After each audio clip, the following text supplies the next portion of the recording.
On a tous déjà ressenti ça, n'est-ce pas? Ce sentiment, ce moment où une toute petite chose, un truc qui vient de l'extérieur, arrive à nous mettre complètement KO.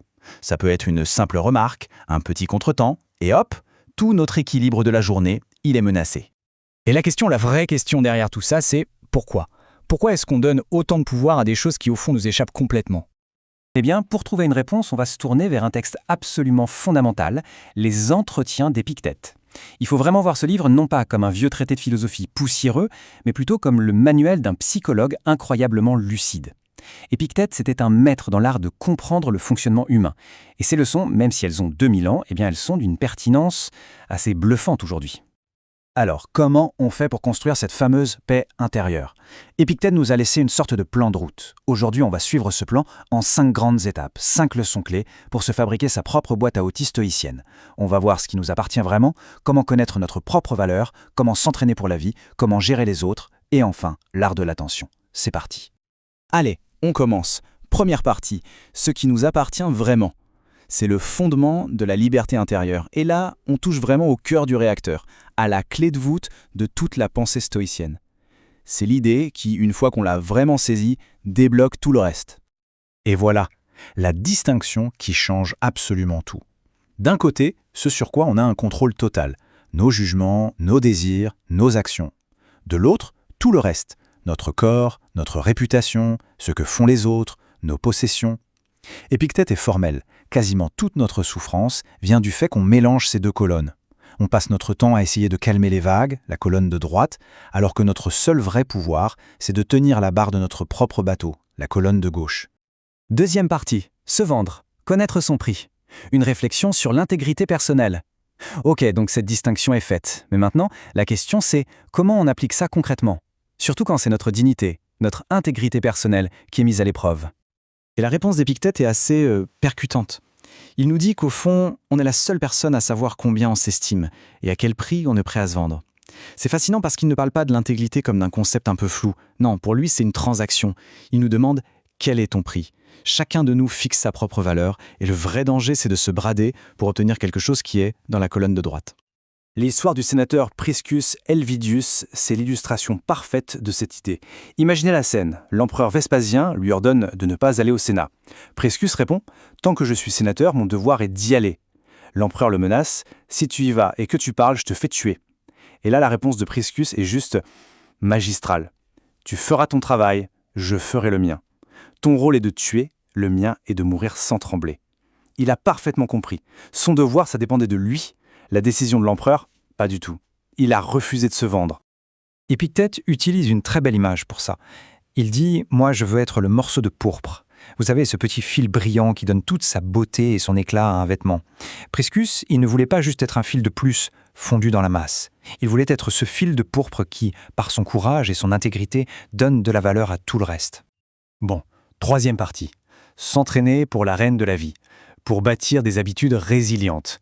Parce que c'est bien beau tout ça, mais on ne naît pas Priscus Helvidius.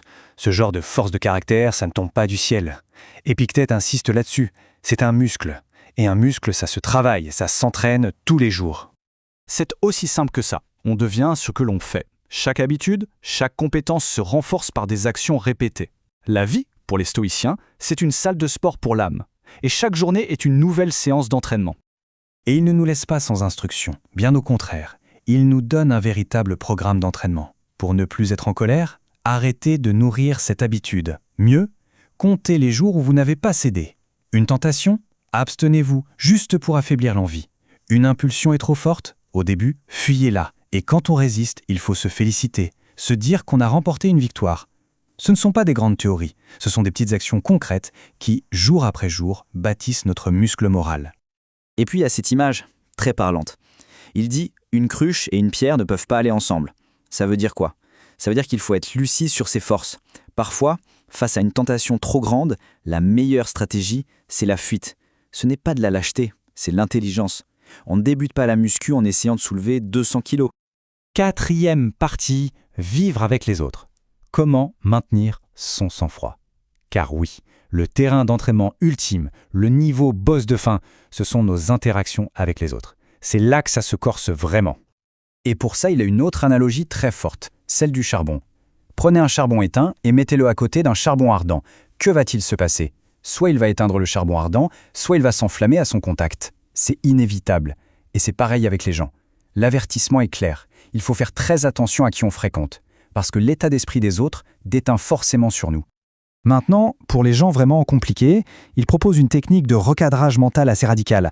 Quelqu'un vous insulte, dites-vous « quelle chance, il ne m'a pas frappé ». Il vous a frappé, quelle chance, il ne m'a pas blessé. Il vous a blessé, quelle chance, il ne m'a pas tué. L'idée, c'est de toujours voir la situation non pas comme ce qui a été perdu, mais comme un gain par rapport à ce qui aurait pu être pire. C'est un outil mental d'une puissance redoutable pour garder son calme. Et on arrive à la dernière partie, la 5e, l'art de l'attention. La pratique la plus importante. Parce que tous ces outils qu'on vient de voir, ils ne servent à rien sans un élément fondamental. C'est le ciment qui tient tout l'édifice. Et cet élément, c'est un concept clé, un mot grec, prosoché. C'est vraiment le cœur de la pratique stoïcienne, ce qui permet de passer de la théorie à la vie de tous les jours. Alors prosoché, qu'est-ce que c'est? C'est une attention continue, vigilante à ce qui se passe dans notre propre esprit, moment après moment. Attention, ce n'est pas la méditation de 10 minutes le matin. Non, c'est une conscience de tous les instants. Une vigilance sur nos jugements, nos intentions, nos réactions, que ce soit en pleine réunion, dans une file d'attente ou en voiture. Et Épictète est sans pitié là-dessus. Dire « Ok, je commencerai à faire attention demain », pour lui, c'est comme dire « Aujourd'hui, j'accepte d'être sans contrôle, d'être lâche, et je donne aux autres le pouvoir de me faire du mal. Remettre à plus tard, ce n'est pas un choix neutre. C'est choisir, aujourd'hui, d'être à la merci des événements. » Finalement, toute cette boîte à outils ne vaut rien si on ne l'ouvre jamais. Sa seule et unique valeur, elle est dans la décision de s'en servir. Et de s'en servir maintenant. Ce qui nous laisse avec la question la plus importante de toutes, celle que nous pose Épictète. Si ce n'est pas aujourd'hui, ce sera quand?